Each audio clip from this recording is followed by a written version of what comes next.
Fala, turma! Sejam bem-vindos ao Ipcom Podcast.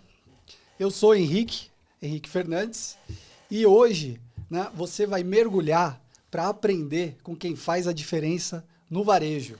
A gente recebe aqui hoje ele que é fundador e presidente do Super Doce Maringá. E eu quero te agradecer por você estar acompanhando a gente aqui no Ipcom Podcast. É um prazer ter você aqui com a gente e um prazer receber você aqui no Ipcom Podcast, Edemir. O episódio de hoje, turma, vai ser sobre fé, sobre perseverança, dedicação, sobre família, sobre gestão, né? E toda essa mistura feita com muito amor pelo Edemir Epifânio. Isso. Então eu queria te agradecer por vocês terem aceitado o nosso convite, para você compartilhar a sua história, a sua jornada. É um prazer ter você aqui com a gente, Edemir. Eu que agradeço pelo convite, Henrique. Fico muito satisfeito e feliz de vocês abrir essa porta, né, para a gente dar essa oportunidade da gente estar mostrando aqui, né, como que foi, né? Eu que agradeço. Imagina, é um prazer nosso, Edemir, que hoje vocês são clientes da Ipcom já há quase 10 anos ou mais, né? Mais de 10 anos. Mais de 10 anos. Começamos Legal. lá atrás, lá bem. Legal, excelente.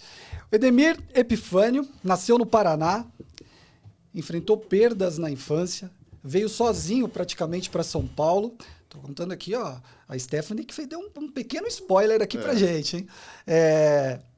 E ainda jovem, trabalhou com muita determinação junto com a sua esposa Mara, fundou a primeira loja de doces em 1992, se tornou referência hoje, atua no segmento varejista com 4 lojas, 2 lojas, uma loja, um e-commerce e uma que vocês estão para inaugurar. Não? Mais 2, né? Mais 2. E, se Deus quiser, mais expansão pelo caminho, né? Se Deus quiser. Pai de 3 filhos, Douglas, Stephanie e Heloísa. 5 netinhos. 5. 4 cachorros. 4 cachorros. Minha paixão, E avô, né? E a avó, a Mara, que está aqui com a gente também, de 5 netos. 5 netos. Legal. Muito bom. Eu fico imaginando o orgulho que vocês devem sentir, né, de ter construído uma história tão bonita. Eu queria começar, Edemir, pedindo para você compartilhar com a gente assim, lembranças da sua infância, né? Como foi esse começo no Paraná? Assim, o meu negócio, trabalhando para mim mesmo, eu comecei aqui em São Paulo, né? Já estava com 24 anos. Né? Lá no Paraná a gente teve aquela infância muito difícil. Né? Uhum. Tudo é muito... No Paraná é um negócio assim, tudo muito difícil. Quem mora nas 4 capitais, assim, 4 capitais, nas cidades maiores, né? É um pouquinho mais fácil. Mas a gente que é da roça mesmo, ali que enfrenta mesmo ali tá lá, né? Você pode falar olhando para mim, não tem problema. O dia a dia mesmo ali da roça é uma prazerosa, mas com muita dificuldade, né? Uhum. Mas valeu a pena. Valeu a pena? Valeu.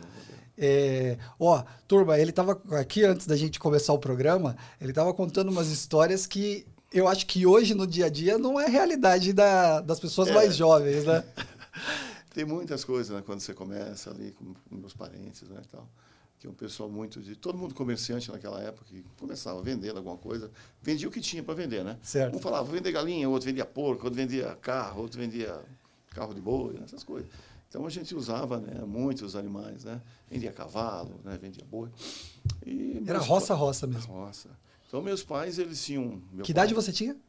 Nessa época, eu comecei com meu pai ali, 4 anos de idade. 4 anos de idade. Matando um porco, né? Vendo ele matar boi, essas coisas, né? Que ele fatiava, matava e vendia para os açougues que não tinha matador. Ele vendia o gado já cortado. E eu participava ali, ajudando ele a matar porco, né? Pegar galinha, minha avó, pega a galinha e matar a galinha e tal. Então a gente sempre, né, teve essa vida assim. Me lembro que eu tinha uns 6 anos de idade e eu criei uma clientela na cidade, entregar galinha no patrimônio que tinha lá. Então, e o pessoal comprava mesmo para ajudar, porque todo mundo criava galinha, né? Só que era galinha caipira, do sítio e tal. Então, minha avó, todos os domingos, ela pegava uma égua, colocava umas 20 galinha vivas, né? E fazia uns cachos de galinha, colocava no lombo da égua e eu ia vender na cidade. 7 horas da manhã, eu com 20 galinhas vivas, chegava na cidade. Com 4, 5 anos de idade? 6 anos. 6 anos de idade. Montava na égua ali, muitas vezes em pelo, né? Ia para a cidade vender galinha. E já passava, já tinha as casas certas que eu já deixava as galinhas. Me lembro que um dia, lá no Paraná, essa região, aquela terra roxa, né? E todo mundo dava muita lama e passava sempre a máquina, né? E limpava. De tanto passar, ela criou, assim, da rua para a estrada, para um terreno de um japonês que tinha café, tinha um metro e meio, mais ou menos. Então, eu subi com a égua, com as galinhas, e que naquele me deu um desarranjo. Uhum. Aí eu cheguei no moleque, arranquei o calçãozinho que eu tinha, né, que eu estava, e joguei, e coloquei em cima da égua e abaixei. Baixei perto de um pé de café. Estou bem tranquilo ali. E lá é conhecido por cascavel, cobra cascavel, né? Tem muita cobra cascavel. Tem uma cidade próxima que chama Cascavel. Uhum. E aí, o dia que eu baixei ali, não percebi, rapaz. Eu só vi, eu escutei, chacoalhando. Eu fiquei quieto. Nem daqui a pouco, quando foi a terceira vez, eu resolvi olhar. Onde eu olho, cara, eu estava abaixado em cima de uma cascavel. Aquilo, quando você segura, eu estava segurando a égua pela rédea, né? E ela estava com freio. Quando eu puxei, que eu percebi aquilo, eu dei um toque na égua, você sabe o que é, né? Sim, no cabresto sim, ali, sim. tem uns que você coloca como freio para machucar, para o animal não correr, assim, para frear ele. E eu puxei, nisso que eu puxei, machucou a égua empinou com as galinhas. E isso foi minha sorte. Na hora que ela empinou, eu levinho, 6 anos, ela me levou junto, né? Eu estava agarrado no freio. Que coisa! Quase que eu levo uma picada numa cascavel. Meu Deus. Foi umas situações assim, mas é muito... Eu pulei em cima da égua, larguei galinha para trás, né? Meu tio teve que ir lá buscar as galinhas que estavam amarradas no sítio. Sempre assim, uma vida prazerosa. Vim para São Paulo, né, com 7 anos de idade. Me fez a primeira série aqui já. Já trabalhava na mercearia do meu tio. Meu tio tinha uma mercearia de secos e molhados. Aqui em São Paulo? Aqui em São Paulo. Lá no Taboão da Serra. Lá no bairro, lá na periferia, né? Então, sempre trabalhei no comércio, sempre no balcão. Você veio com os seus tios para São Paulo? Com seus tios. Você sabe, antes da gente organizar a entrevista, eu conversei bastante com a Stephanie. Né? E aí, eu perdi meu pai esse ano, né? Né? E sentimentos, não é fácil. Obrigado. Meu pai sempre foi uma pessoa com uma história... Meu pai faleceu com 82 anos e ele teve uma história de vida muito de trabalho, como você estava compartilhando antes da gente começar aqui, né? Como é que você tão jovem, né? Perdeu como que isso de alguma maneira moldou assim a sua vida? A minha mãe é viva, né? Só que houve a separação do casal e eu tinha 2 anos de idade. Né? A gente tinha 5 filhos. Ele tinha 5 filhos. 5 filhos. Ficou 2 com meu pai e 3 a minha mãe levou. E como aquela época, quando separava mesmo e não tinha mais, né, nem contato. Como a minha mãe levou os 3 filhos e deixou 2 com meu pai, cada um ficou com 3, ela ficou com 3, já estou criando, e ele criando 2. Só que vai passando o tempo, cara, infelizmente, naquela época, o pessoal, assim, são um pessoal muito rude, né? Então, aquele pessoal que não levava desaforo, o pessoal ali andava armado, era uma guerra de famílias, tinha uma época de poceiros ali, sabe o que é poceiro? Sim. O meu pai e o meu avô contavam essas histórias. Então, o meu pai acabou cometendo um crime, cara. E ficou 2 anos preso. Então, eu morava com meu pai, ele ficou 2 anos preso, aí eu tive que ficar na casa de parente, nesse período. Isso eu deveria ter uns 4 para 5 anos de idade. Meu pai, quando ele sai, né, do sistema lá carcerário, ele ficou mais uns 6 meses vivo. Aquela família que tinha aquela confusão acabou matando meu pai. Isso meu pai tinha 32 anos de idade. Aí eu fiquei mesmo só. Eu e minha irmã. Minha irmã tinha 1 ano e meio mais nova do que eu. E aí você para pensar, né? E agora? O que eu vou fazer? Para onde eu vou? Aí bate o desespero, porque aqui a gente já tinha uma responsabilidade, eu já trabalhava. Falei, o que eu vou fazer da minha vida agora?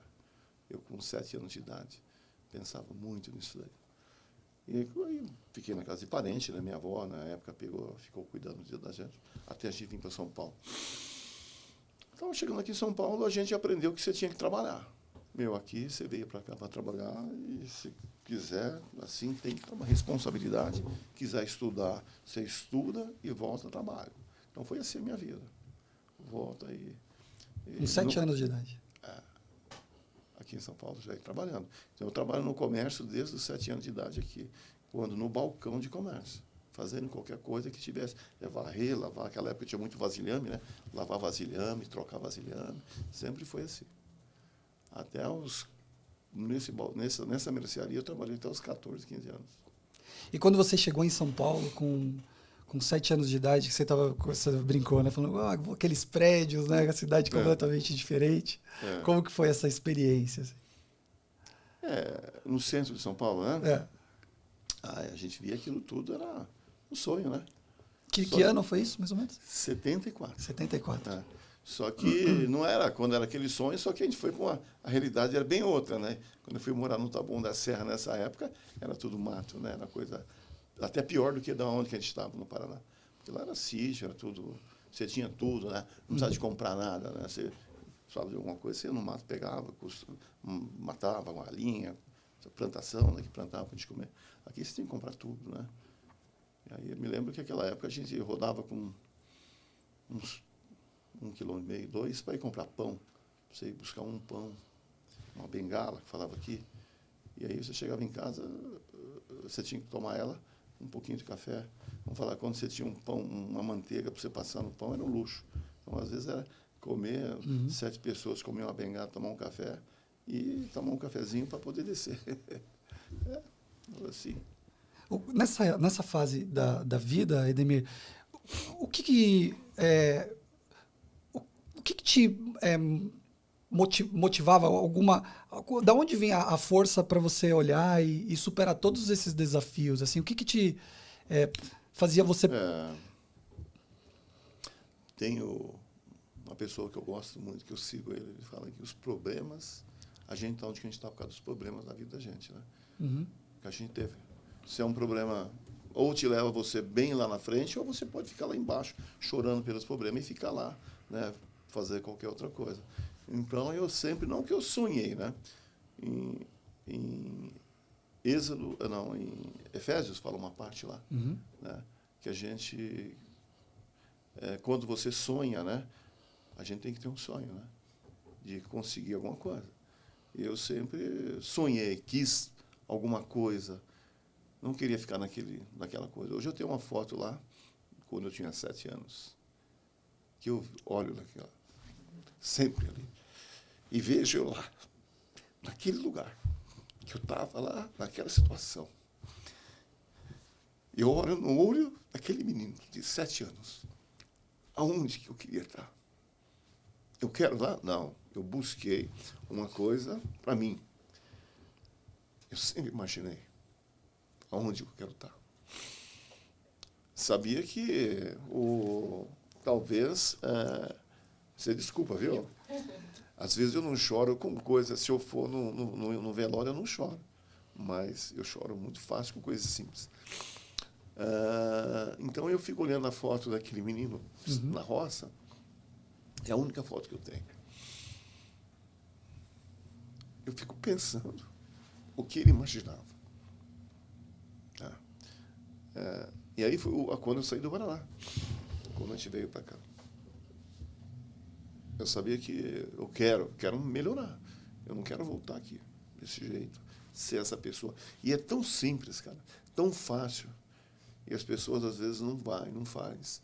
Depois dá uma desculpa porque não fez. Eu estou aqui na situação. Ninguém dá nada para a gente. Acho que se for ver o seu pai, o Edson aqui perguntar, ninguém chega e te dá nada. Você tem que fazer por merecer. Eu, graças a Deus, trabalhei muito, né? Para mim foi assim. A saída que eu tinha era trabalhar para você conseguir alguma coisa. Hoje eu moro aonde eu nunca imaginei morar. Ando num carro que eu nunca imaginei andar. Né? Então, para mim, eu sou um vencedor. Não tem uma Ferrari, não tem uma Porsche, não quero.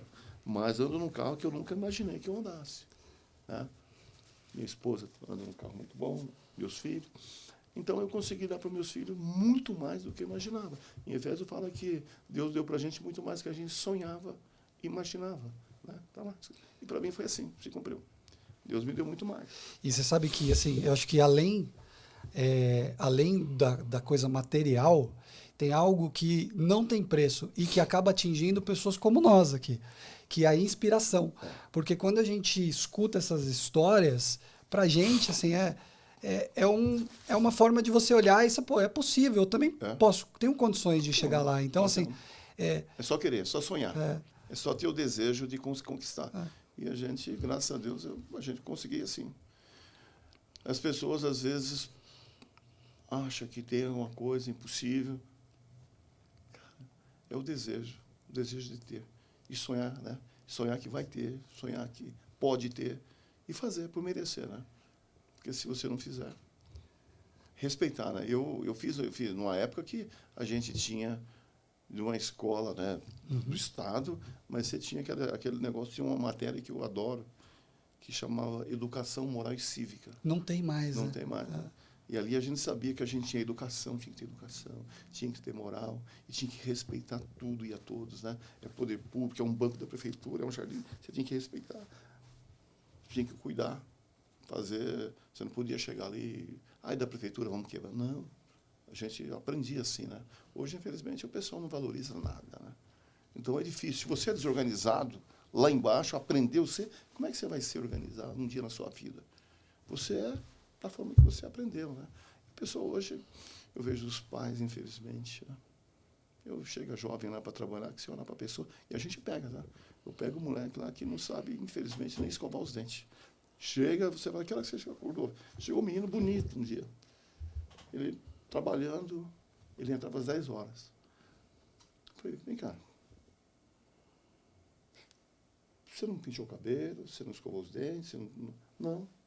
Mas por que você não fez? Não, porque eu levantei atrasado. Eu falei, você já entra às 10 horas, cara, e você chegou atrasado, acordou atrasado, então vai no banheiro ali, você escova os dentes. Não sei, não vai dar para você escovar os dentes, mas você vai ter que lavar o rosto, pentear o cabelo. Você já tomou café? Não, então você vai tomar café. E você vai ter que vir, rapaz, todo dia, porque como é que você vai entrar às 10 horas desse jeito? Os pais não ensinam, né? Infelizmente. Perdeu o mundo, virou de uma certa maneira que... Então, os grandes responsáveis por tudo que está acontecendo. O dia que os pais começarem a pagar pelos erros dos filhos, talvez melhor. Acho que tinha que ter uma lei assim. O pai vai ser responsável. Tem muita coisa que ainda né? Mas a maior parte não. O pai acha que não tem obrigação, né, de educar o filho, né? Dar pelo menos uma educação, talvez ensinar mas o berço, né? O berço é a responsabilidade dos pais. Talvez o dia que voltar a isso melhora, né? Porque hoje está difícil as coisas. Você sabe que quando a gente agendou, né, para gravar esse podcast, aí eu começo a estudar, né, para tocar aqui a entrevista com o convidado. E aí, do nada, eu comecei a ter pensamentos de coisas que seriam importantes falar aqui contigo, né? E me ocorreu um texto que veio do nada e que eu ontem à noite, né, eu peguei e salvei no meu... Vou salvar porque isso aqui eu acho que é para eu falar para ele, né? E aí eu peguei e anotei, né? E eu acho que tem muito a ver com essa sua... agora que você compartilhou, está fazendo muito sentido isso para mim. A sua história, né? O seu início, a sua trajetória, né? Eu não sei quem é o autor, eu li em algum lugar, né, e isso ficou na minha mente. Cara, isso aqui acho que tem alguma coisa com o Edemir e eu vou levar, né, para o podcast. É um texto bem simples, mas que eu acho que tem muito a ver, e depois eu compartilho com você, eu mando no seu celular. Eu pedi força e Deus me deu dificuldades para me fazer forte. Eu pedi sabedoria e Deus me deu problemas para eu resolver. Eu pedi prosperidade e Deus me deu um cérebro e músculos para trabalhar. Eu pedi coragem e Deus me deu perigo para superar. Eu pedi amor e Deus me deu pessoas com problemas para eu ajudar. Eu pedi favores e Deus me deu oportunidades. Hum. Eu não recebi nada do que eu pedi, mas eu recebi tudo o que eu precisava. Não. Bacana, muito bom. Mas é assim mesmo. Quem dá, quem ganha, não valoriza. Você tem que aprender a ir atrás, conquistar, né? Aí você valoriza cada centavo, né? Eu fui ter o meu primeiro carro. Bom, deixa eu falar para você como é que eu comecei no doce. Você perguntou ali. Eu trabalhava no mercado fazendo entrega de supermercado. Meu tio chegou a montar um mercado e eu fazia entrega para ele. Primeiro eu comecei a fazer fazendo entrega na rua de carrinho de mão, carriola. Eu, quando era pequeno, começava com um carrinho, depois a gente chegou a ter 2 carrinhos. Eu e mais uma outra pessoa, saia cada um com um carrinho entregando. E às vezes ele fala, quando eu encontro com ele, esse cara fazia eu carregar ele na carriola. Porque quando ele voltava, eu colocava um em cima da outra e eu subia em cima e ele vinha trazendo, porque eu era mais novo que ele. E ele trazia os 2. Eu, 2 carriolas, ele empurrava. E aí vai crescendo, meu sonho sempre foi fazer entrega. Tinha um japonês que tinha um mercado bem maior, tinha 2 F1000. E o meu sonho era dirigir um F1000 para fazer entrega, cheio de caixa de entrega. E eu fazendo entrega de carriola, rapaz. E esse japonês passava os empregados dele, um dos meninos, os filhos do japonês, em cima, e eu passando, entregando na carriola, e eles entregando de F1000. F1000 não, F4000, né, aquele caminhão. Aí eles passavam e jogavam o caminhão em cima. Naquela época era uma poeira danada. Aí jogava, dava meio que um cavalo de pau para subir aquela poeira e a gente fazendo entrega de carriola. Falei, puxa, meu sonho é dirigir um caminhão desse um dia. Aí foi passando, quando meu tio comprou um, e eu saía sábado, deixava lotar o caminhão de entrega, e eu saía com aquele caminhão cedo, cheio de entrega. Ficava o dia todo. Então, aquilo era um prazer que eu tinha. Sempre gostei de fazer bem feito.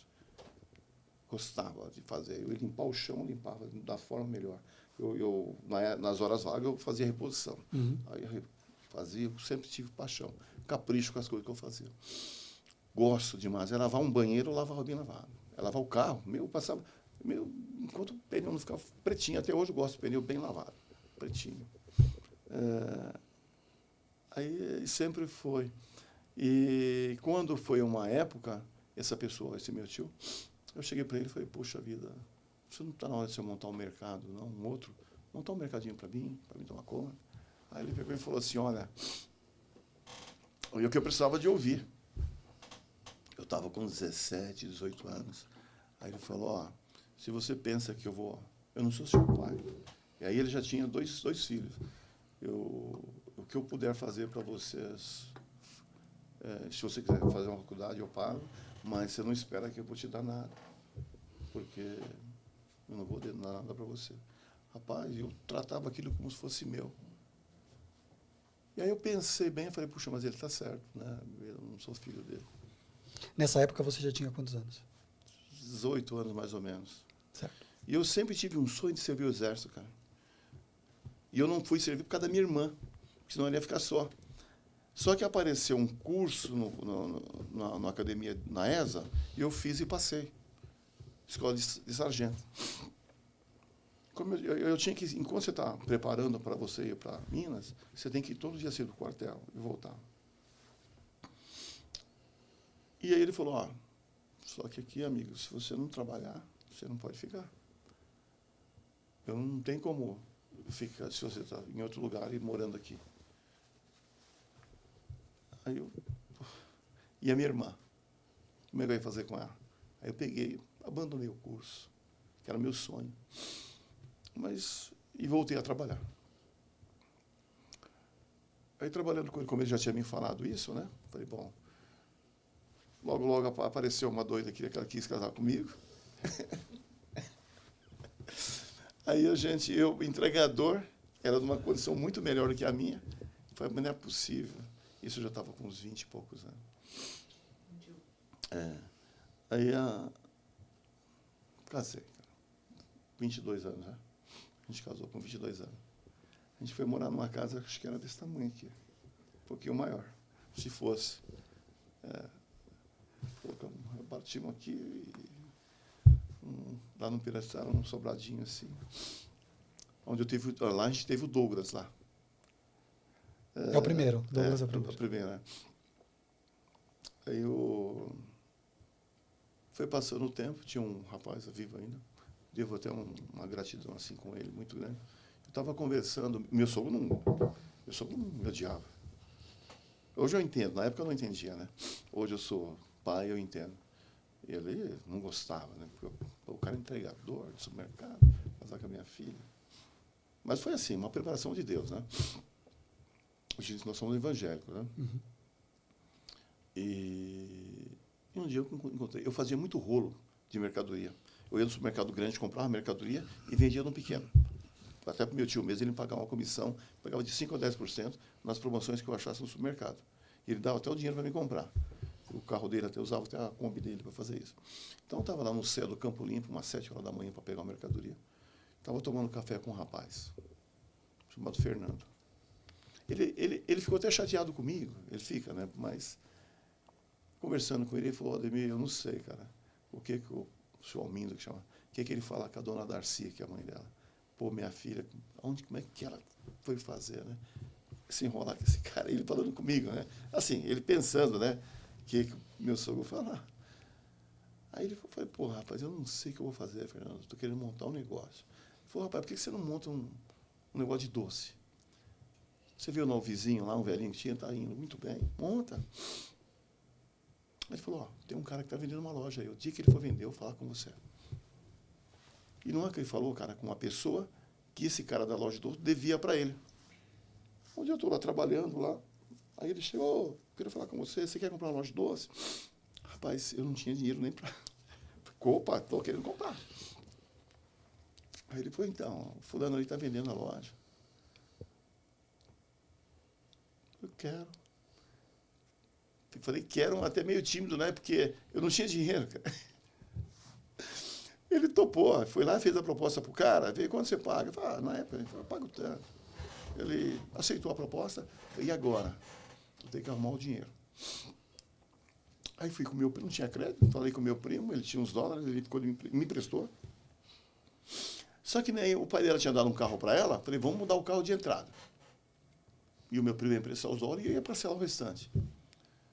E naquela época, era tudo dolarizado, aí em 90, mais ou menos, né?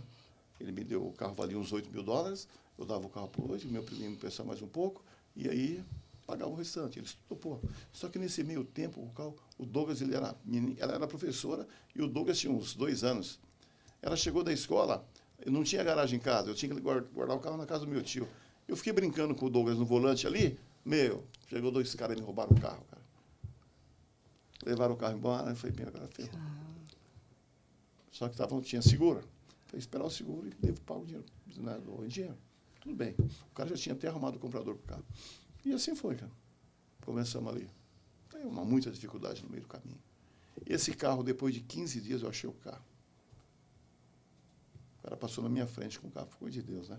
O cara já tinha trocado, já estava fazendo documento, fazendo um dublê do carro. Passou na minha frente, cara, com o carro, eu conheci o carro. Fui atrás, era o carro. E aí, peguei o carro de volta. E comprei a loja. Fiado. E começamos ali naquela loucura. Também uma loja pequena, tá? A loja não tinha nada. Mas se fosse o dobro disso aqui, era maior. Não era nem o dobro disso. E começamos lutando ali. Aí eu tinha Douglas e Mara. Eu coloquei Domar. Douglas e Mara. Começamos lutando ali. Foi muito gostoso. Foi assim, um prazer. Eu entrava ali dentro e eu falei, eu acho que eu estou louco. Eu estou com uma loja dessa aqui, ruim pra caramba, a instalação tudo queimada, sem mercadoria. Eu achava que eu estivesse num Carrefour. Achava que, mas tinha foi muito bom. Isso em 92, sei lá. O Douglas tinha 1 ano. O Douglas ficava deitado no chão, assim, em cima do saco de pipoca, atrás do balcão. E o meu filho, quando ele sempre foi bonito, né? Um moleque bonito, rapaz. O pessoal, ele ficava na porta da loja sentado, e o pessoal parava para brincar com ele, e entrava para comprar as coisas. Foi uma luta. Mas foi muito bom. Qual era o nome da loja nessa época? Nós se chamava Domar. Domar. Eu fiz uma mistura, né? Do nome dela, do Douglas, né? De Douglas e de Mara. E deu certo, pegou. E aí, desse nome, virou Doces Maringá. Aí eu comprei uma outra e coloquei Maringá. Por causa da referência... De Maringá, porque eu sou apaixonado por Maringá.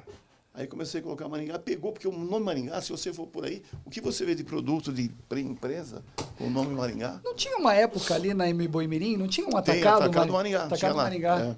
Se aconteceu com esse mercado, cara, você não acredita. O que aconteceu?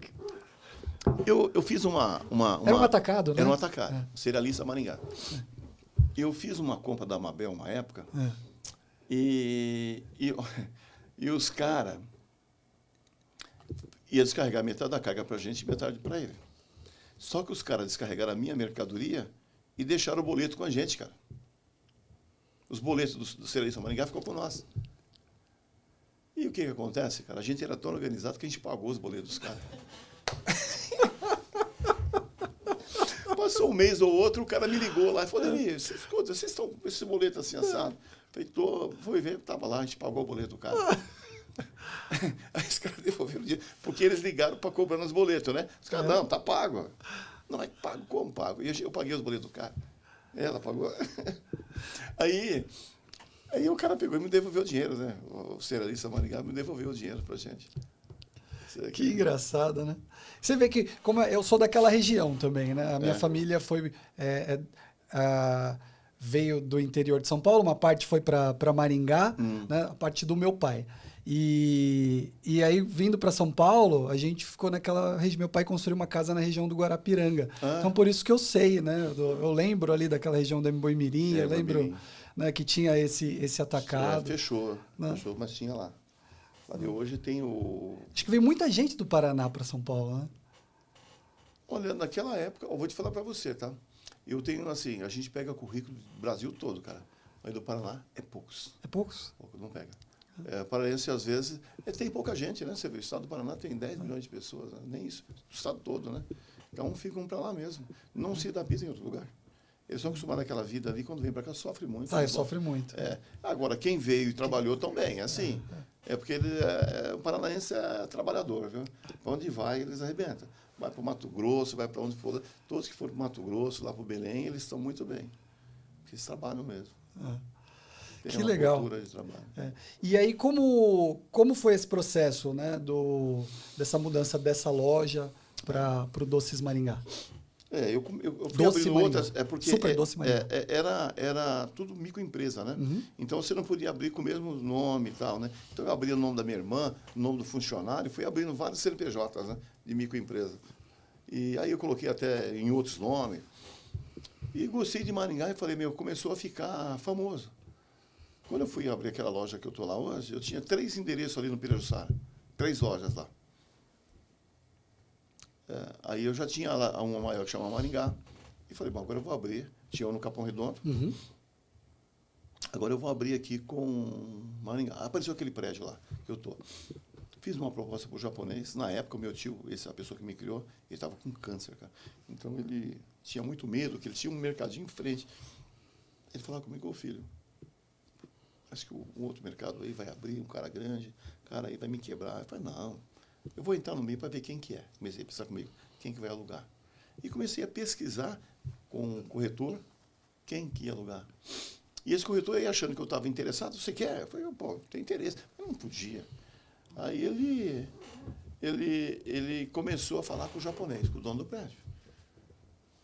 Ele falou, era um mercado tal, mas desistiu porque não tem estacionamento. Aí veio a Igreja Universal, e já reformaram para a igreja, mas parece que não vai dar certo. Falou, faz uma proposta. Na época ele queria, acho que 30 mil de aluguel. Eu falei, cara, para mim não dá. 30 mil é muito. O máximo que eu pago é 18. Os 2 primeiros anos, 18. Depois do segundo, 20 ou 25. E fez a proposta para o japonês, cara. Sabe como é que é? O japonês meio sistemático. Ele foi me pesquisar. Foi falar com uma pessoa que eu conhecia. Tinha uma loja de lajes chamada Samaria. E foi falar com o dono da Lages. O cara falou, cara, você pode alugar, cara. E ele já me conhecia, mas foi falar com o cara. O cara falou, pode alugar para ele, isso aí você pode alugar de olho fechado, fica tranquilo. O cara aceitou 18 mil, eu falei, putz, mal tava brincando, cara. Eu não tinha como. E agora? Vamos pegar. Só que nesse meio tempo, esse meu tio faleceu. Vamos pegar esse negócio aí. Rapaz, você imagina 2.000 metros para um cara que tinha uma loja de 500, 600 metros. Só que eu já tinha 3 lojas e mais uma do Capão. 4 lojas. Vou pegar as 4 e vou enfiar nessa daí. Pensei assim, né? Peguei as 3 e enfiei lá. E comecei a trabalhar, cara. Um dia eu acordei umas 2 horas da madrugada, desesperado. Falei, meu Deus, que loucura que eu fiz. Enfiei tudo que eu tinha nesse negócio. Cheguei lá, parei lá, morava já em Cotia.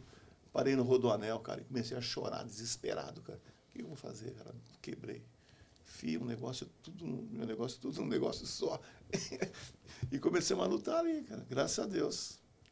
Foi dando certo, foi crescendo, foi crescendo. Só que eu vou te falar para você uma coisa. Eu tinha um senhor, um vendedor muito antigo que me atendia.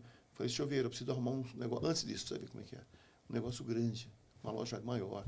Me procura lá para o lado de... Se o senhor ele vendia nessa região, de Mauá, Ribeirão Pires. Procura para mim um prédio lá.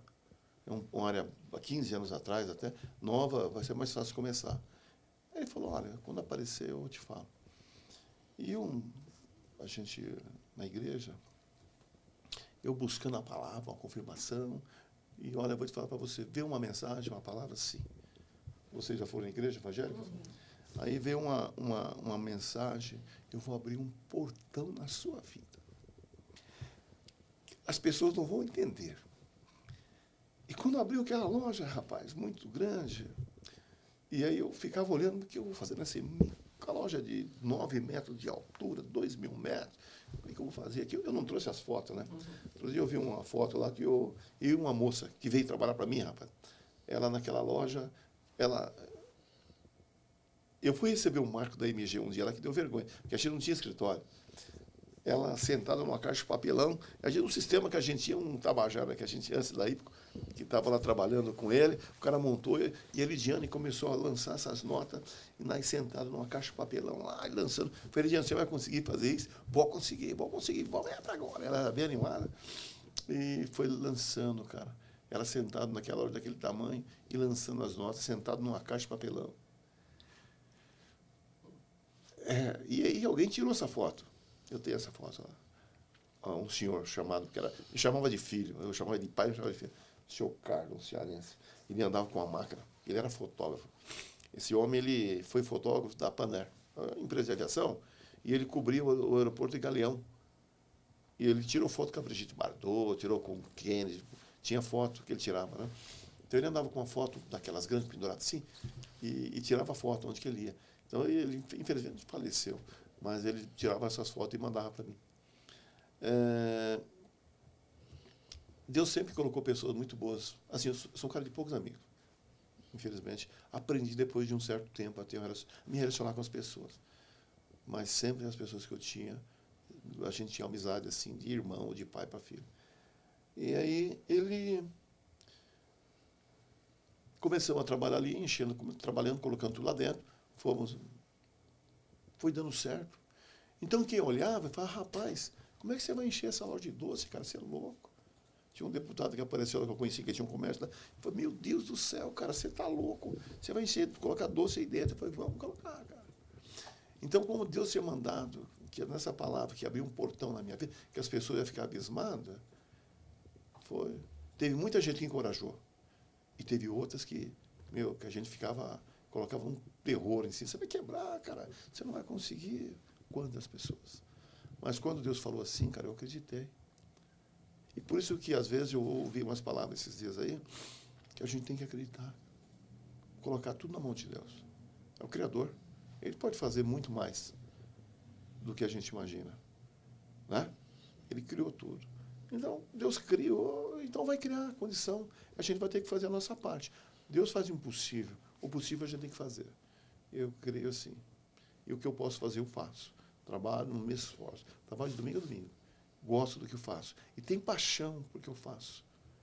Gosto de ver a pessoa entrar, sair satisfeita. Eu sou meio duro e tal, né? Mas estava conversando com uma pessoa essa semana, e ele me falou assim, a gente não tinha percebido ainda. Eu falei, você já percebeu a quantidade de gente que saiu daqui, que entrou aqui com 12 anos, e hoje o que elas estão fazendo? A gente começou a lembrar das pessoas, né? Várias pessoas. A gente só lembra de coisa ruim. mas você não vê as pessoas boas, que deu certo, e tem o prazer de falar que começou. Todo dia eu chego lá, dentro de uma padaria, tem uma pessoa, chega uma pessoa, uma de fuzil assim, tal, colete, da garra. Aí eu falei, veio conversar comigo. Pô, você está lembrado de mim? Pô, você não foi meu primeiro patrão, cara. Eu lembrei dele. Falei, então, rapaz, comecei, hoje ele é diretor, não, chefe do Garra. Que legal. E aí ele falou, eu comecei lá, e agora fiquei sabendo que ele está fazendo curso para delegado. E aí onde que ele encontra? Ele fala, eu comecei com você, cara. Olha aí, tá feliz? O cara começou comigo lá. Se deu bem, outros, gerente de banco, outros trabalham em outras empresas, e tudo tem o prazer de falar que trabalhou comigo, começou lá. Que a gente fazia na mão, rapaz. Canetinha atrás da orelha, bloco na mão, calculadora e tudo ali. A gente exigia, sabe? E hoje, até hoje, a gente faz assim. Pega um moleque com 16 anos, a gente coloca, ensina a pessoa. Aí ele vai sair, com certeza, muito melhor do que entrou. Né? Vai sair, pelo menos, com, assim, vamos falar, um crescimento pessoal, né? Responsável, que a gente ensina. Você vê, você começou a entrevista falando de uma matéria que você teve na escola, né? Educação moral e cívica. De alguma maneira, né, o que vocês proporcionaram também para as pessoas que começaram a trabalhando com você, ter essa responsabilidade, ter esse comprometimento. Né? Pô, depois de anos, esse rapaz vem e tem esse reconhecimento, né? E está hoje numa função importante na Polícia Civil, né? Né? Deve passar um filme na cabeça de vocês, né? Não, a gente lembra de tudo quando começou, né? Quando a pessoa entrou, como às vezes a gente dava dura. Tem cara que agradece, tem outros que acham ruim, tem pai que acha ruim, porque infelizmente eu aprendi que as vidas... Nem Jesus, boa, né? Na boa, a gente só aprende com forte impacto. Se você for passar sua mão na cabeça, não vai dar muita coisa. Só se for sorte mesmo. Mas quando é duro, as coisas duras, elas ensinam, viu? Eu, graças a Deus, para mim nunca foi fácil. Eu nunca tive nada, ninguém nunca me deu nada de mão beijada. Sempre, tem que trabalhar, tem que fazer por merecer. Né? Fazer por merecer. E aí um dia a gente vai chegar naquele dia, você vai olhar, fazer uma reflexão naquele último dia, né? Eu fiz por merecer isso aqui. Onde eu estou hoje, graças a Deus. Tudo que eu tenho, eu comprei e paguei. No começo eu sempre tenho aquela microempresa, aquela coisa e tal. Mas hoje eu compro 100%. Teve um dia que eu estava meio nervoso, umas guias altas de semestre. Né? Rapaz, eu chego na igreja, veio uma palavra de Zaqueu, no mesmo dia. Você paga todos os seus impostos. O pouquinho que chegar e sobrar, eu vou abençoar. E foi assim, cara. Aí vem bem pouco, sobra pouco. Mas a gente tem visto que tem crescido, tem dado certo. Se Deus não abençoar, cara, a gente pode ganhar o mundo todo. A gente pode vender sorvete. Se Deus abençoar, você pode vender sorvete no Alasca. Você vai vender. Se Deus não abençoar, cara, você pode vender ouro em pó onde você tiver. Você vai até vender, só que não tem a benção de Deus. Não tem prazer, não tem crescimento. Né? E a gente crê que Deus estando no negócio, você pode crescer menos, com mais dificuldade, ser demorado. Lutas, batalhas, a gente sempre vai ter. Né? Vai ser, não tem jeito. Mas também a gente vai ter a benção de Deus também. Uma hora certa, Deus vai chegar. Então, eu acredito muito assim. A gente tem que fazer por merecer, tem que ser honesto, trabalhar. Que a hora demora, mas vai chegar. E quando vai chegar, quando chega, é tão prazeroso, cara, que você não acredita. Você não acredita. Hoje eu ando num carro que eu nunca imaginei, nunca sonhei andar. Né? Nunca sonhei. Meus filhos todos têm. Né? Cada um tem sua casa, graças a Deus. Né? E meu pai, quando faleceu, não que eu tenho... Infelizmente, meu pai não pensou, cara, que ele tinha deixado 5 filhos. Morreu, não deixou nada. Só a gente teve para comer no outro dia. Eu não culpo ele, nem tenho raiva dele por isso, não. Foi até bom, sabia? Eu acho que se a gente está até hoje, está onde que está hoje, né? Não é muita coisa, mas foi tudo pela vida difícil, por aquilo que Deus, que talvez ele foi melhor. A gente saber que não tinha onde se apegar, a gente ia correr atrás. Tanto eu quanto minhas irmãs, está todo mundo assim. sabe que não tem que esperar de ninguém. A gente tem que fazer. Graças a Deus, estamos todo mundo bem. Cada um se virando. Que maravilha. Que espetacular, né? Uma coisa é muito bom ouvir isso, assim. A gente só tem a agradecer você compartilhar essa história, porque pra gente é uma inspiração. Eu queria pegar o gancho do Marco, quando você falou, poxa, quando o Marco foi visitar lá a gente, né? O Marco da MG. O Marco e o Felipe. O Marco e o Felipe, os dois. Até um abraço para eles, né? Para o Marco, para o Felipe, parceiros também nossos há muito tempo. Nesse momento, assim, como que foi esse? Porque eu acredito que para você receber a MG, surgiu um estalo ali na vida de vocês que a gente precisa começar a se organizar, precisa profissionalizar o negócio, né? Como que foi essa etapa, Edemir? Que você, além de ir para uma loja maior, ter que começar a organizar a empresa. A gente já estava lá quando a gente foi para a MG. E aí você estava lá, por exemplo, eu tinha 7 checkouts, né? E os 7 nem se comunicavam entre eles. O sistema, assim, aquele vendia, você não era tudo louco. Apurava, né? Apurava o faturamento e tudo errado. Aí, quando eu tive vi que estava complicado, falei com o meu cunhado já trabalhava com a MG. Aí fui falar com o Marcos, vou lá visitar vocês. Ele chegou lá, já era bem gordão, chegou lá, ele, Felipe, sentou, e aí? Falei, cara, ele falou, primeiro você tem que organizar, porque eu não tinha escritório. Aí ele se arrumou lá e falou, vamos montar um escritório, não sei o que. Eu sou aqui, a MG, era assim, né? A gente, faz empresário, cara. Vocês vão virar, você não vai ser comerciante, você vai ser empresário. E aí, o primeiro caso, o sistema. Qual sistema você tem? Eu trabalho com aqui, nem me lembro qual que é. Então, vou te apresentar aí. Foi ele que apresentou a IPCO para a gente. Eu fui numa reunião lá nele, ele fazia sempre umas palestras lá, e aí o Sérgio estava lá. O Sérgio não, o Edson. O Edson. Aí começamos a conversar com o Edson. Aí ele já colocou, o Edson me indicou a HWN para poder montar o sistema, né? Aí foi uma guerra. Até o Rudy teve muita paciência comigo. Rapaz, a gente pegou cada pau lá, cara. Quase que a gente saiu no braço, cara. Porque eu falei, me larga tudo aí, some daqui com esse negócio. Putz, ainda bem que ele era muito paciente, né? Que some, que eu não quero esse negócio, não. Rapaz, mas ainda bem que ele era paciente, cara. Me ajudou muito. Tanto a MG, a gente está, assim, começar a organizar, né? A gente falta muito, tá? Falta muito. Estamos começando. Mas, graças a, né, primeiramente a Deus, depois do Marco, né, que ele começou a colocar essa na cabeça da gente, de melhorar, de se organizar. E foi numa época que eu acho que começaram os SPEDs, né? Sim, nem tinha nada disso, né? Foi depois que ele começou, já estava se preparando já para... Passava para a IPCO, né, o que tinha que fazer, aí começava a fazer aquilo que eles precisavam, né?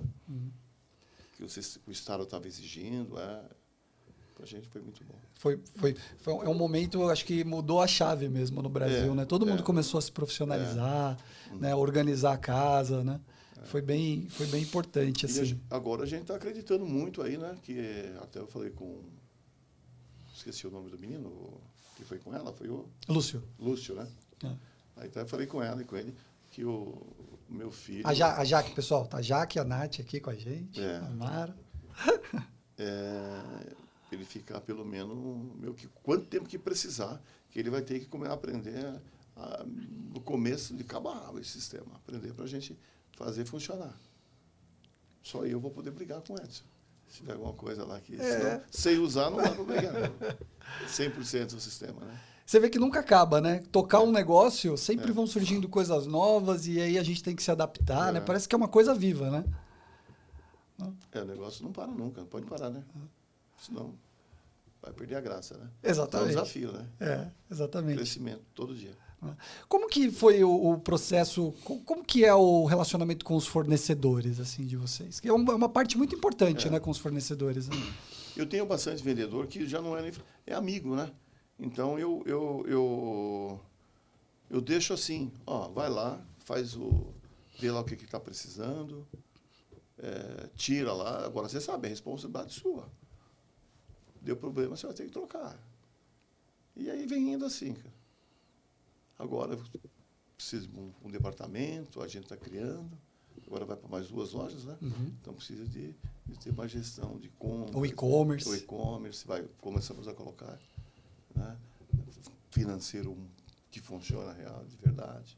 Sabe que tem uma coisa muito engraçada, né, no empresário de varejo, né? Tá mudando, né? Mas eles se preocupam demais com os fornecedores. Então, contas a pagar ali tem que pagar o fornecedor, né?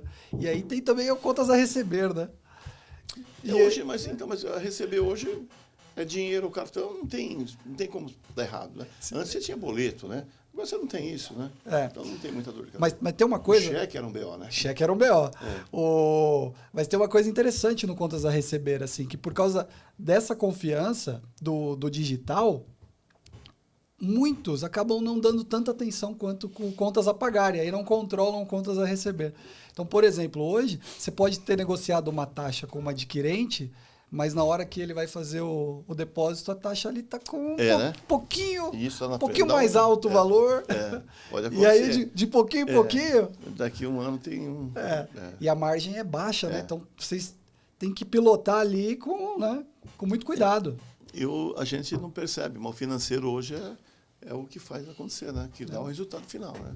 Lá 1%, 0,5%, coisinha, porque chega lá na frente, buraco grande, né?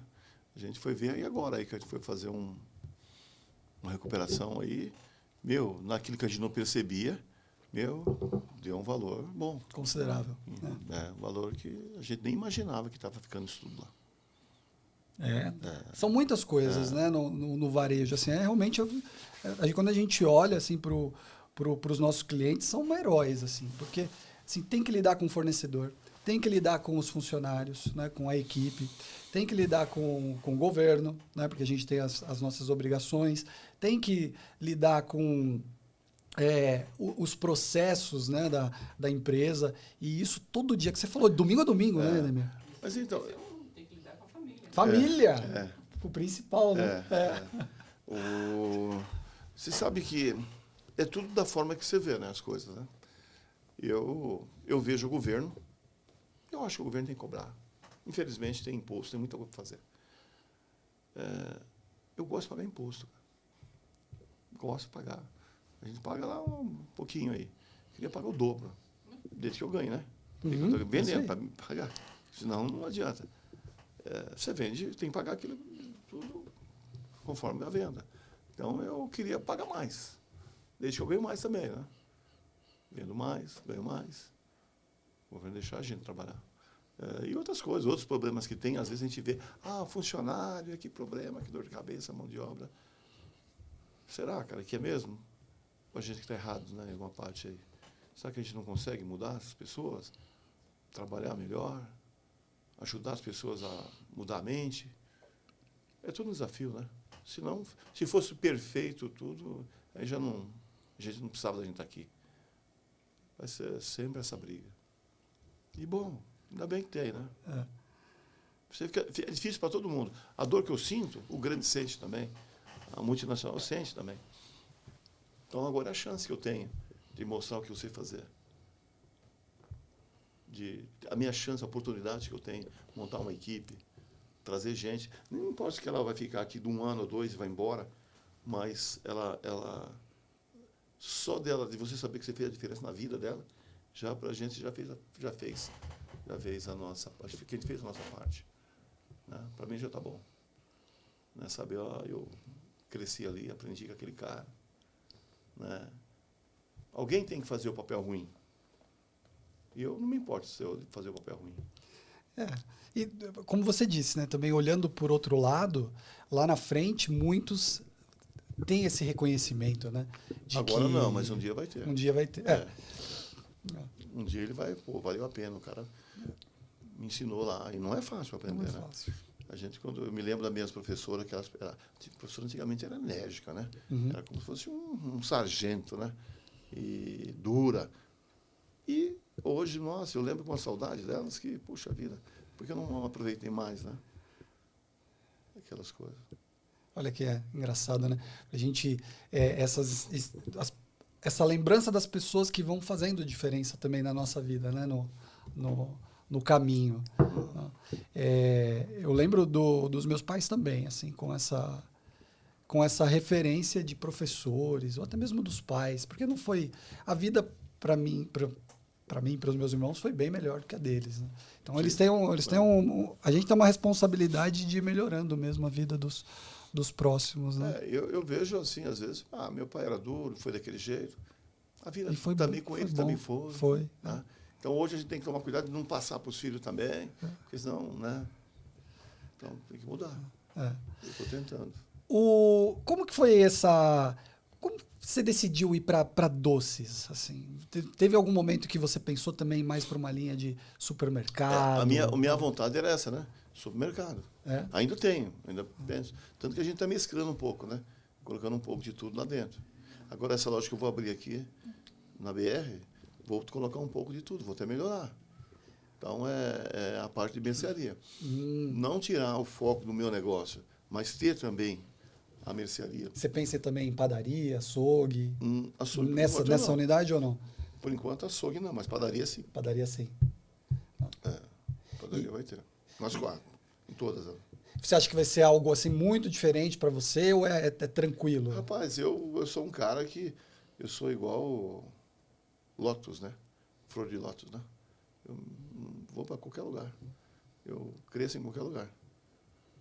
Eu faço, desde que for fazer um buraco, fazer uma parede, mecânico.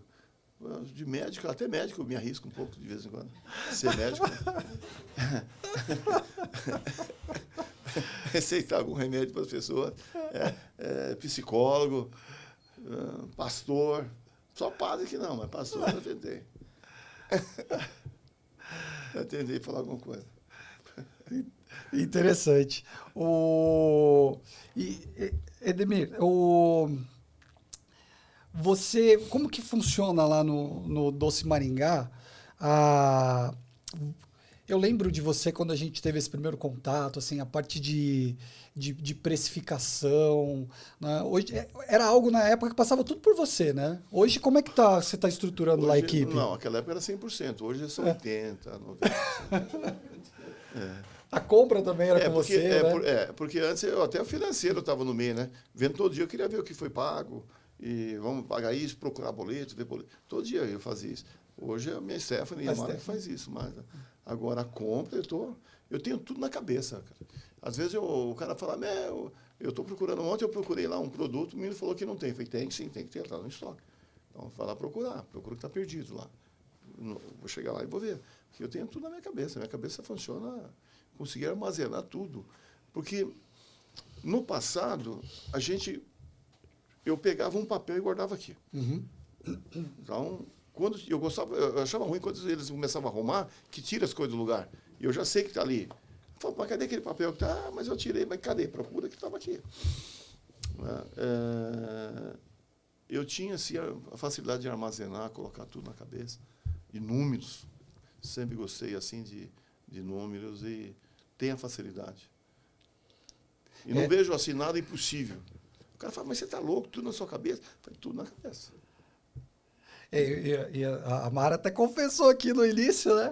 Com lembranças de 4 anos de idade, aí, ó, tá explicado, né? De ter essa memória aí tão boa. Não é tanta, né? Mas é tudo que... É difícil. Parece para quem vê de fora, fala, meu Deus do céu.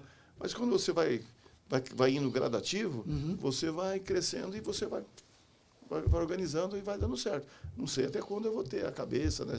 Porque vai ficando mais velho, você vai ficando cansado. Né? Espero que não, que eu tenho uma previsão de 140 anos. Aí, ó. Estou com 60 praticamente, falta aí um pouquinho. Aí. Tá bem, você tá bem. Vamos para o 140. Né? Como é que você começou a colocar os filhos no negócio? Stephanie, Douglas, com que idade eles entraram? Como foi essa etapa? O Douglas foi... Não, todos eles ficaram aí até... Acho que a Stephanie começou mais cedo, né? O Douglas, né, que nasceu... O Douglas já nasceu ali. Nasceu lá. Mas aí ele terminou o colegial, né? E aí depois... Assim, sempre ia, mas nunca fui para trabalhar mesmo, não. Depois ali, terminou o colegial, ele começou a pegar mais firme. E aí a Stephanie também veio atrás, com a responsabilidade e tal. Sempre ela foi muito aplicada. Você vê como é que ela está envolvida em tudo. Então, agora a outra não teve jeito. A outra não quis saber. É a Assim, Heloísa, né? Heloísa. Ela não tem jeito para o negócio, para comércio, não. Ela quis fazer outra coisa e... Então tá bom, vai fazer. Legal. E cada vez mais você percebe que eles vão também tomando a frente, vão participando cada vez mais engajados, como... Sim. Então, cada vez que passa, estão aprendendo mais, né? Uhum. Criou aquela responsabilidade que o negócio é deles agora, daqui para frente. Um dia vai ficar para eles, se eles quiserem, claro. Mas tem que fazer para merecer. Também não vai levar nada de mão beijada, não. Vai ter que lutar, vai ter que mostrar que merece. É um movimento que a gente percebe que vem acontecendo, assim, os filhos entrando no negócio, né? Então, muitas lojas que a gente visita, a gente vê ali os filhos se engajando, se envolvendo, alguns já assumindo até. É porque antes você tinha aquele negócio do cara ser comerciante, né? Você imagina hoje, no dia de hoje, o cara fala, pô, o que você é? Sou comerciante. Não é, né? Mudou, hoje já sou empresário. Eu não sou empresário, eu sou comerciante. Eu gosto de ser comerciante. Eu gosto de estar ali no balcão, de estar num tete-a-tete com o cliente, com o fornecedor. Agora, hoje você pode ser um empresário, você pode tocar o negócio do escritório, se quiser. Se tiver esse dom, eu não tenho. Agora, se tivesse esse dom, tivesse essa facilidade de ficar no escritório sentado... Não, tudo bem, mas... se tivesse esse dom aí de lá... Tem que ensinar a gente a fazer. No escritório, lá sentado, atendendo ali, só vendo... Se consegue fazer isso hoje, é maravilha. Só que eu já não consigo. E você gosta, né? Gosto de estar andando, de estar conversando, de estar vendo as pessoas e tocando o negócio mesmo, sabe? Colocando a mão na massa. Eu gosto disso. Aprendi assim. Você aprendeu de outro jeito, faça então, né? Vai dar certo. Mérito seu. E é comum isso, porque a gente percebe assim que os filhos têm mais essa característica, né? Alguns, não todos, né?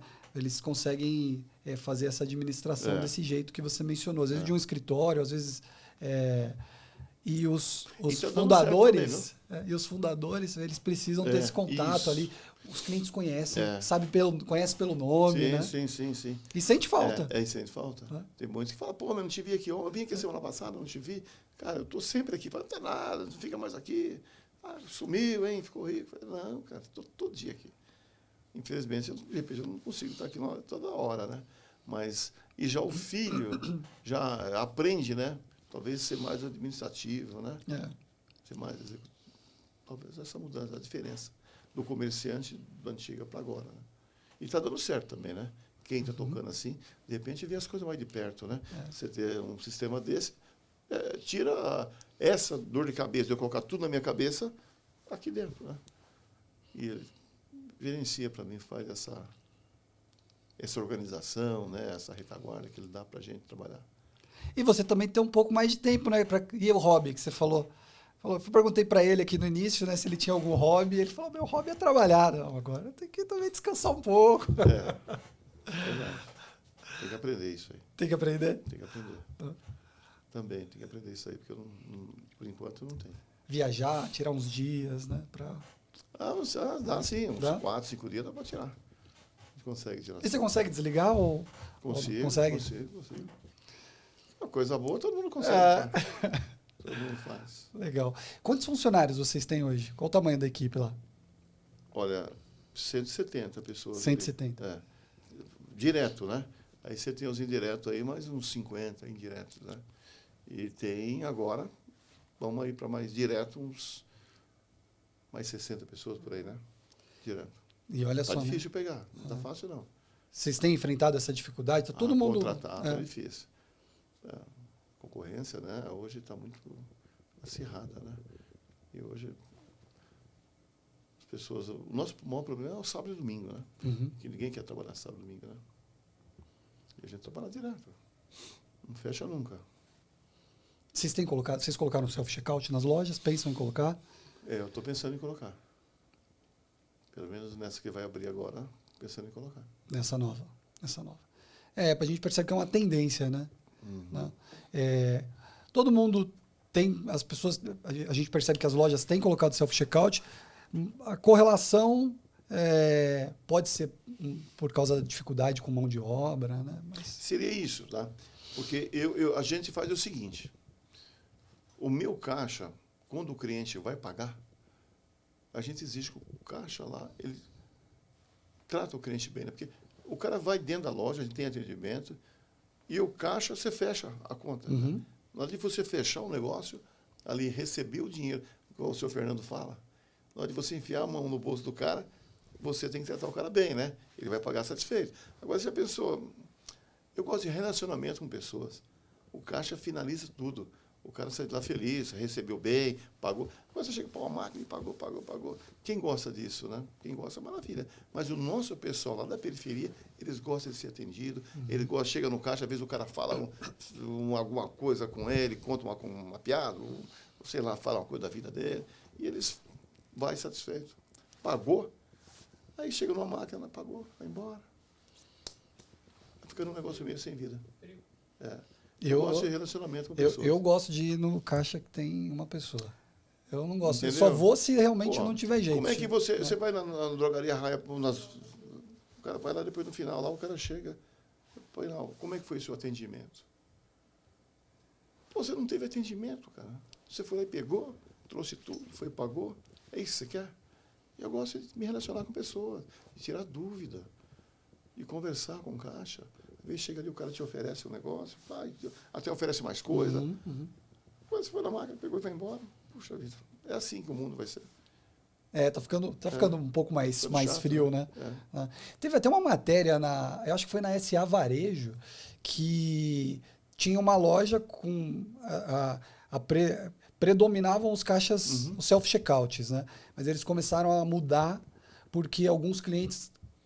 Estava sentindo falta disso. Sentindo falta, queria ter contato ali com contato. Vão na loja para conversar. Até para reclamar mesmo, né? A minha reclamação é de eu chegar aqui e colocar se eu fui mal atendido, fui satisfeito, se eu estou insatisfeito. Aperta um botão ali. Até para reclamar, você só apertar um botão. Eu acredito muito no serviço, né? Eu aprendi esses dias aí que eu não estou vendendo produto, eu vendo serviço, né?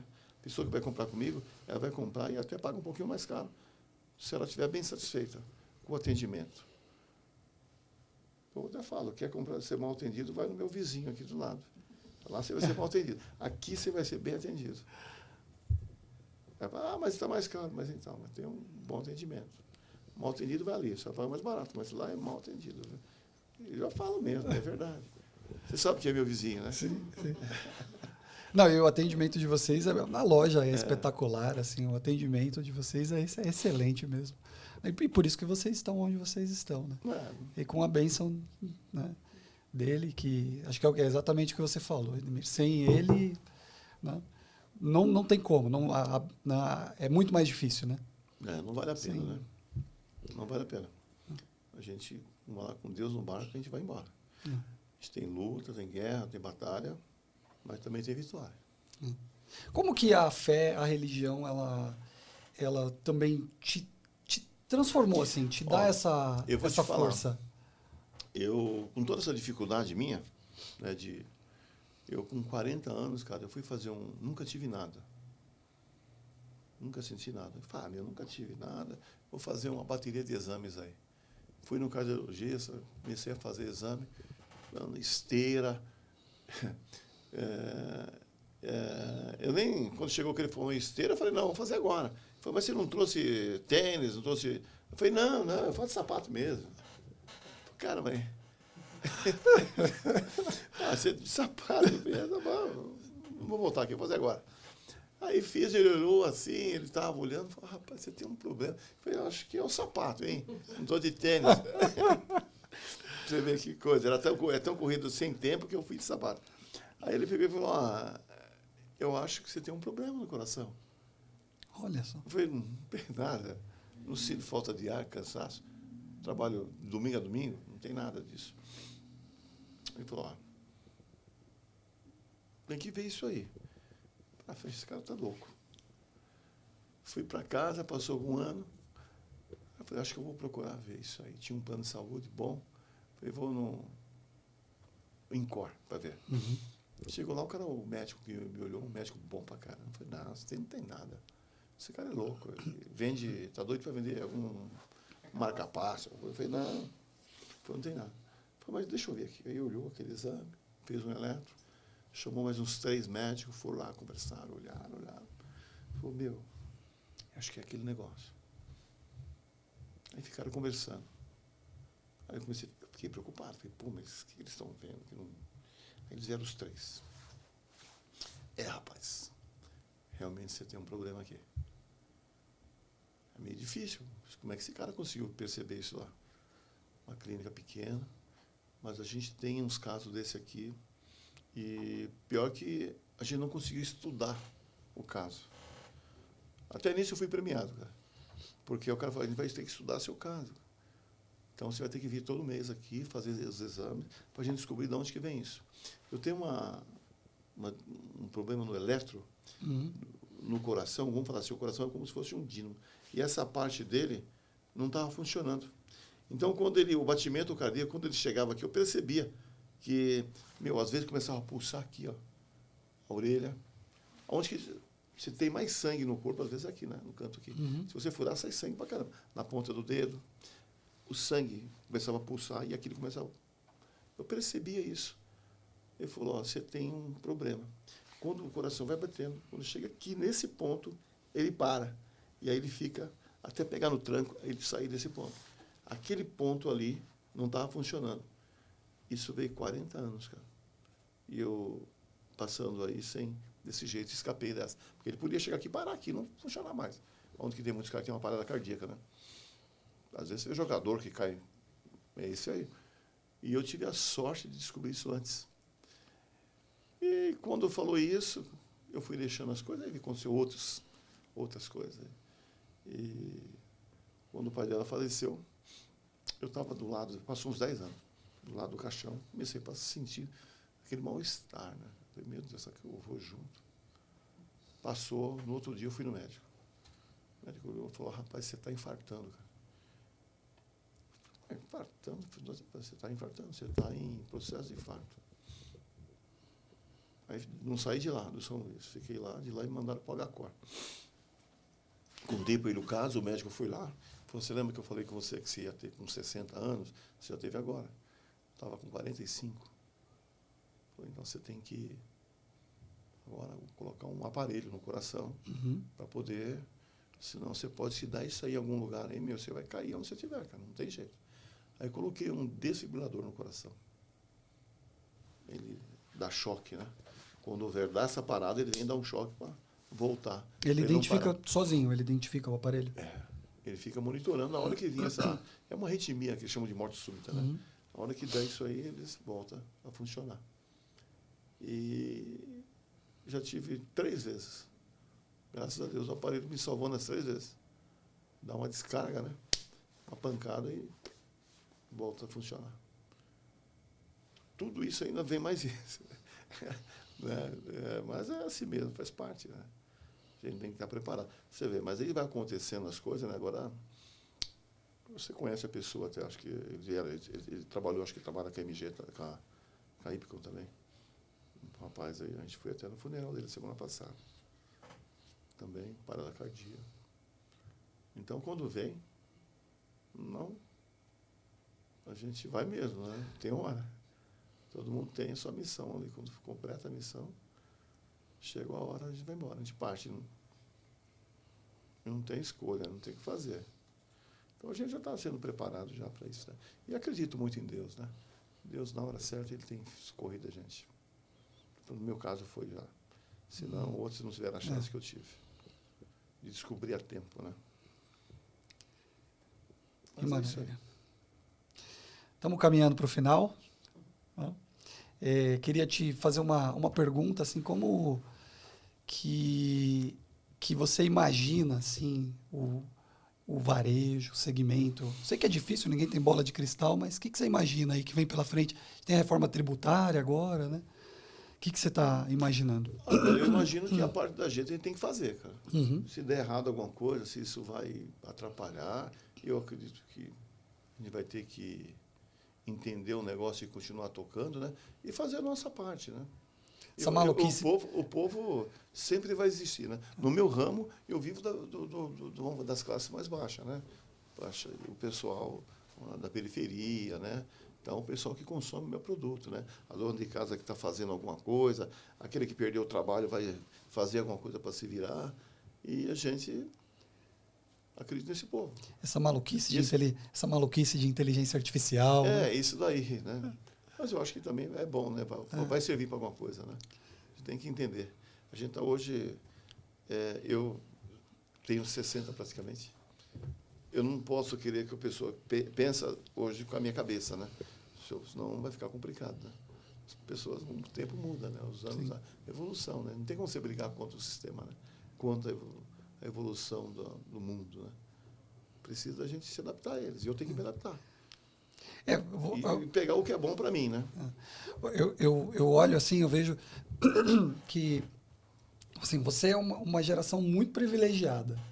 Eu acho que a última geração que teve a oportunidade, que a gente teve a oportunidade de ver um mundo que era agrário, né? Sua história no início da sua vida. Nem existia telefone na época, né? Você contou. Peguei toda essa transformação. E a gente está entrando num mundo agora de carro autônomo. Né? Daqui a pouco você não precisa mais dirigir. Vi tudo isso aí.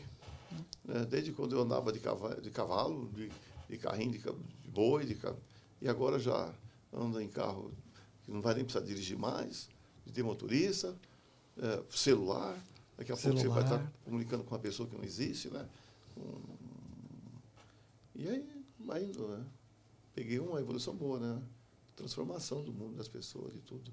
Vi tudo isso aí. A TV, na tua época, ela era preto e branco. Você pegou aquela transição de TV para TV colorida? Sim.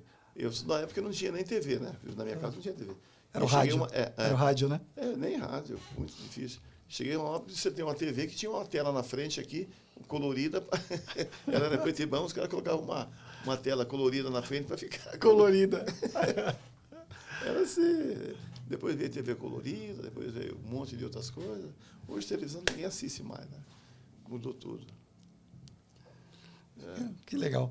Queria que você deixasse uma mensagem para aquela pessoa que sonha em ser um empresário no varejo, né, que olha e tem esse objetivo na vida. Deixasse uma mensagem para essa pessoa. Que busca esse sonho. Primeiro você tem que ter o sonho, né? E depois fazer esse sonho virar realidade, né? Porque sonhar só, né? No cemitério está cheio de boas ideias, cheio de sonhos, né? E aí colocar em prática, né? E fazer acontecer. Porque senão não adianta só sonhar, ter boas ideias, né? Tem que ir lá correr atrás. Não importa o que seja, né? Não dá para ficar esperando cair do céu. Tem que colocar a mão na massa. Isso acontece com todo mundo, né? Que começaram a empreender, né? Os milionários, os grandes aí, qualquer um. Não importa o sonho, o que é. Você tem que fazer acontecer, né? Só sonhar não adianta. Tem que ir para cima, tem que correr. Enquanto você não faz, o outro vai pegar o seu sonho. Se você contar para uma pessoa o seu sonho, ele fala, é verdade. Eu vou para cima desse daí. Ele rouba o seu sonho, né? Quando você for, o cara já está fazendo, né? Tem gente que é assim. Então, tem que colocar e correr. Porque o mundo está cheio de esperto. Todo dia sai um esperto e um trouxa de casa, né? E aí, o esperto vai estar sempre na frente. Eu acredito muito no sonho, na vontade e querer fazer. E não adianta chorar, cara. Engole o choro e vai embora. Que vai acontecer uma hora. Pode ser que demore um pouquinho, mas chega o resultado. Eu acredito nisso aí. Na força, no trabalho, na dedicação. Pagar o preço. Quer ter? Tem que pagar o preço. Fácil, vem só herança, né? E aí, você não saber trabalhar, perde tudo. E Deus junto, né? Claro, sem dúvida. Né? A fé sempre, né?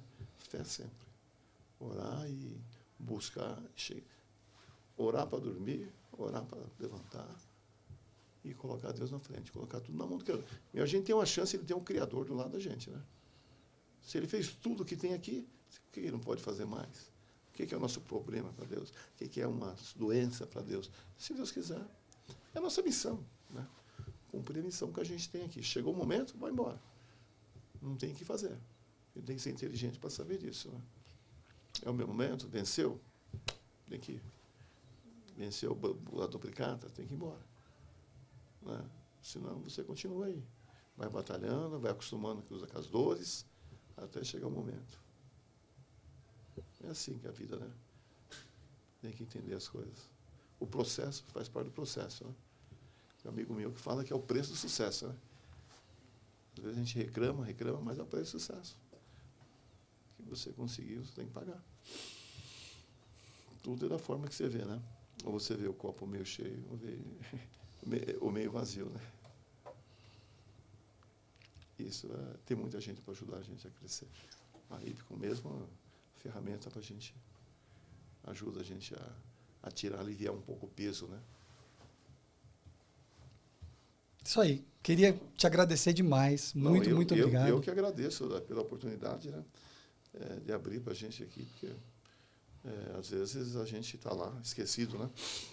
Ninguém percebe. Eu que agradeço pela oportunidade. Não, imagina. E pode ter certeza, assim, é muito engraçado, porque esse trabalho, acho que não tem absolutamente nada a ver com sistema, com tecnologia, né? Tem a ver com o dia a dia de vocês, a ver com a possibilidade, de repente, alguém aí, em qualquer lugar do Brasil, porque vai para a internet, de repente alguém olha para essa história e isso alimenta aquele desejo, aquele sonho, aquela vontade de, pô, eu também posso.